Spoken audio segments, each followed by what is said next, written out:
प्रगट धर्म जैसे जानिए, श्री हरिवंश नाम जाहिए, नाम सिद्धि पहचानिए।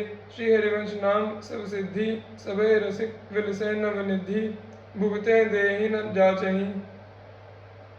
व्याख्या: जिस उपासक के हृदय में श्री हरिवंश नाम अपनी संपूर्ण महिमा के साथ विराजमान हो जाता है, उसी के हृदय में श्री हरिवंश के धर्म का प्रकाश मानना चाहिए। उस उपासक के संबंध में यह मानना चाहिए कि उसके हृदय में श्री हरिवंश का धर्म अपने वास्तविक रूप में प्रकट हो गया है। धर्म के इस प्राकट्य को श्री हरिवंश नाम की सिद्धि फल मानना चाहिए, क्योंकि श्री हरिवंश नाम में संपूर्ण सिद्धियां सफलताएं भरी हुई है और उसके चरणाश्रय सब रसिकजन नवनिधियों के सुख का भोग करते हैं। ये रसिकजन इन सिद्धियों और निधियों का स्वयं उपभोग करते हैं, दूसरों को दान करते हैं, किंतु किसी से याचना नहीं करते।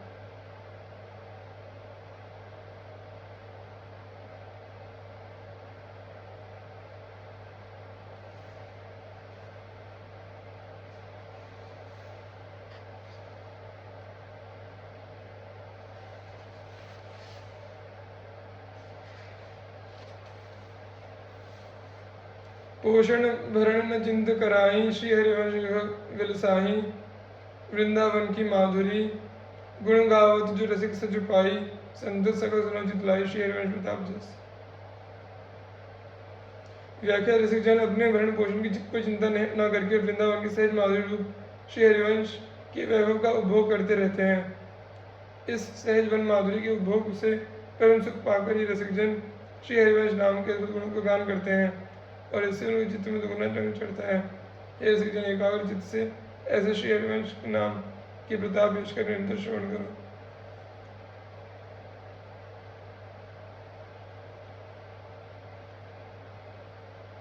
श्री हरिवंश धर्म जे धरहि, श्री हरिवंश नाम उच्चरहि, ते सब श्री हरिवंश के श्रवण सुनहि। जे श्री हरिवंश मुख वर्णित बानी हरिवंश, मन सुमिरन हरिवंश को। व्याख्या: जो रसिकजन श्री हरिवंश के ऊपर कहे गए लक्षणों वाले धर्म को धारण करते हैं एवं श्री हरिवंश के नाम का उच्चारण करते हैं, उन सबको श्री हरिवंश के मानना चाहिए।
जो अपने श्रवणों से श्री हरिवंश नाम सुनते हैं, अपने मुख से श्री हरिवंश की वाणी का वर्णन करते हैं एवं अपने मन में उनका स्मरण करते हैं, ऐसे रसिक कृपा जो करहीं, तो हमसे सेवक निस्तरहीं, जूठन लय पावे सदा, सेवक शरण रहे गुण गाई, संत सकल सुनत लाई। श्री हरिवंश प्रताप जस। ऐसे रसिक यदि कृपा करें तो हमारे जैसे सेवकों का काम बन जाए, अर्थात वस्तु की प्राप्ति हो जाए और हम सदा उनकी जूठन लेकर अपना पोषण करते रहें। सेवक जी कहते हैं, मैं श्री हरिवंश का गुण गान करके ही उनके शरण में स्थित हूँ। हे रसिक जन एकाग्र से ऐसे श्री हरिवंश के प्रताप पेश कर निरंतर श्रवण करो। जय श्री नाम प्रताप जस प्रकरण की, जय श्री हरिवंश।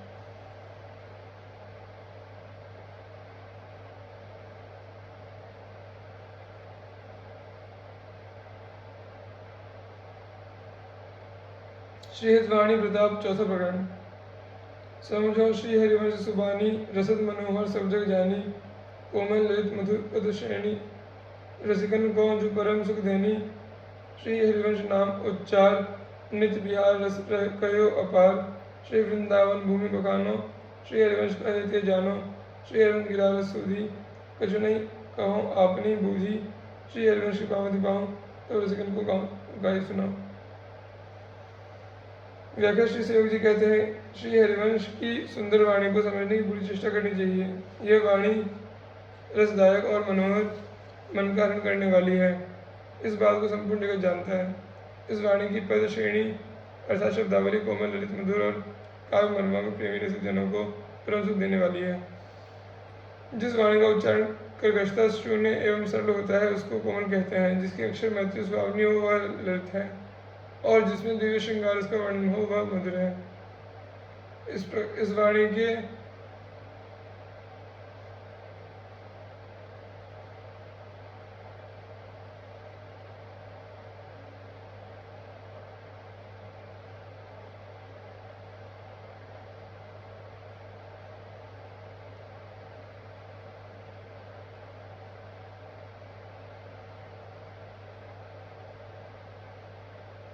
इस वाणी के प्रत्येक पद में श्री हरिवंश नाम को उच्चारण करके अर्थात श्री हरिवंश नाम की छाप देकर अपार नित्य विहार रस का वर्णन किया गया है। इस वाणी में वर्णित विषय का परिचय देने के लिए सेवक जी कहते हैं कि आरंभ में मैं श्री वृंदावन भूमि का वर्णन करता हूँ, जिसका परिचय मुझे श्री हरिवंश वाणी से प्राप्त हुआ है। श्री हरिवंश की वाणी का एकांत दिव्य रस में पर्यवसान होता है, अर्थात वह संपूर्णतः रसमय है तथा उसके संबंध में मैं अपनी सामान्य बुद्धि से कुछ भी कहने में समर्थ हूँ। मुझे तो यदि श्री हरिवंश का प्रदत्त बुद्धि मिल जाए तो मैं प्रेमी रसिक जनों को उसका वाणी का स्वरूप एवं गुण गाकर सुना सकता हूँ। श्री हरिवंश श्रीमुख भाकी, सो वन भूमि चित्त में राखी। हों लघुमती नहीं लगाओ प्रमाना, श्री जानत श्री हरिवंश सुजाना। न पल्लव फल फूल अनंता, सदा रहे शरद प्रसन्नता। श्री वृंदावन सुंदरताई, श्री हरिवंश नित्य प्रतिगाई। व्याख्या श्री हरिवंश जी ने अपने श्रीमुख से जिस श्री वृंदावन भूमि का वर्णन किया है उसको मैंने अपने हृदय में रख लिया है, अर्थात वह मेरे हृदय में समाया हुआ है। फिर भी अल्प बुद्धि होने के कारण मैं इस भूमि का परिमाण, लंबाई, चौड़ाई बताने में असमर्थ हूँ। इसके परिमाण को तो सुविज्ञ श्री हरिवंश ही जानते हैं। श्री वृंदावन की वृक्ष लताएं अनंत नवीन पल्लवों, पत्तों एवं फल फूलों से सुशोभित हैं।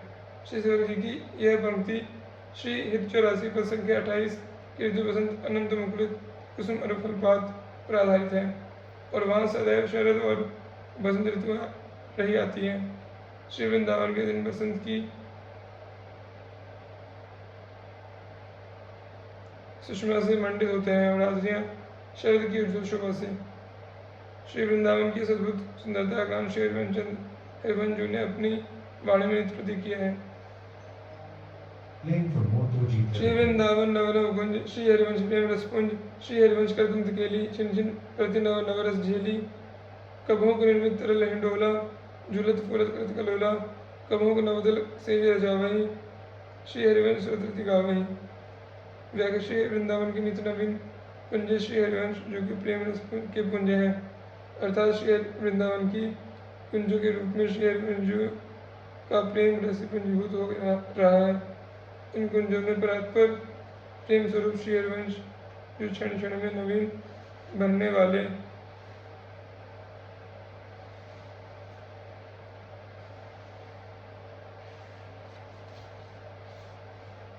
प्रेम रस को भोग करते हुए क्रीड़ा रहते हैं। अब श्री हरिवंश की वाणी वर्णित इस क्रीड़ा की कुछ विधाओं का उल्लेख करते हुए श्री सेवक जी कहते हैं, श्री वृंदावन की कुंजों में सहचरी गण चंचली हिंडोला की रचना करती है। उसमें विराजमान होकर श्री श्यामशन झूलते हैं, फूलते हैं, कलोल करते हैं। ये पंक्तियां 84 की प्रसंग समिति पढ़ना पद में वर्णित कबाऊ कबाऊ चंदन धरु निर्मित तरल हिंडोल चढ़ दो झूल अथवा फूल कलोल पर आधारित है। और किसी समय सहचरीगण नवीन पिछले दलों के द्वारा श्रेय की रचना करती हैं। इसमें विराजमान होकर श्री श्याम क्रीड़ा श्रृंगार में प्रेम के लिए करते हैं और श्री रमन चंद्र जो उन दोनों की सुरत रति का सुरत रस में प्रेम का गान करते हैं।